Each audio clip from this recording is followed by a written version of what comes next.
Bonjour à tous, on se retrouve pour une nouvelle position avec ici le trait pour les noirs et on regarde la protection des rois évidemment en priorité avec le roi blanc un petit peu affaibli par rapport au pion très avancé ici en H3, hein. C'est quand même intéressant d'avoir un pion très avancé comme ça, évidemment un pion en général, ce n'est qu'un pion, mais là, à deux cases de fer dame et juste à côté du roi, ça devient pratiquement une pièce, comme on le sait.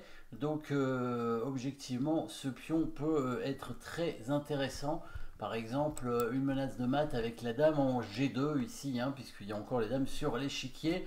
Au niveau du matériel, dame de tour, un fou, dame de tour, un cavalier, 5 pions pour les noirs contre quand même 7 pour les blancs. Donc deux pions de retard apparemment, hein. Deux pions de retard pour les noirs, mais une position d'attaque évidemment avec la dame et le fou en batterie ici.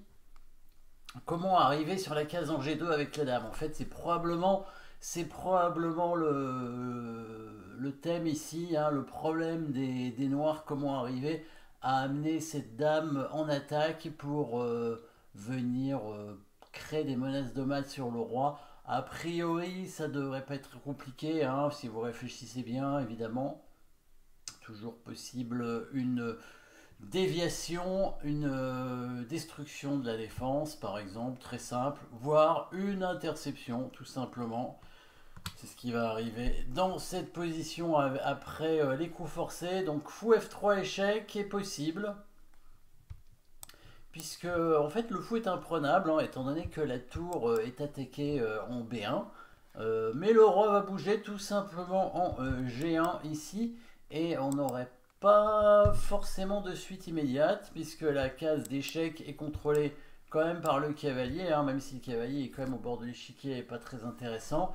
Il contrôle quand même une case importante, la case en C5 qui permettrait à la dame noire d'arriver. Donc pour l'instant c'est pas suffisant.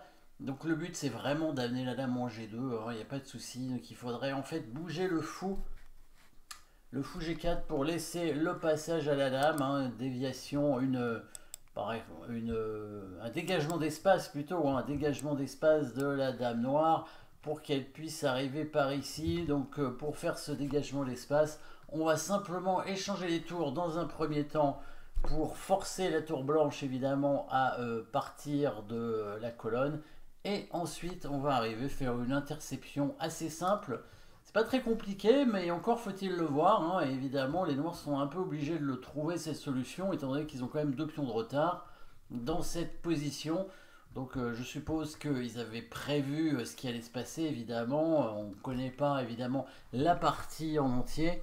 On a seulement cette position, mais auparavant, les noirs avaient peut-être déjà anticipé la suite. Donc après l'échange des tours, l'interception du fou qui permet de menacer mat, hein, très important la menace de mat ici, avec le fou qui arrive en F5 pour menacer un mat en deux coups ici avec la dame en F3 et en G2, très important cette menace. Évidemment le fou est imprenable donc à cause du mat, et si la tour intervient, la dame va quand même venir attaquer la tour tout simplement, tout en menaçant mat, hein. Là c'est un mat imparable, il n'y a rien à faire, hein.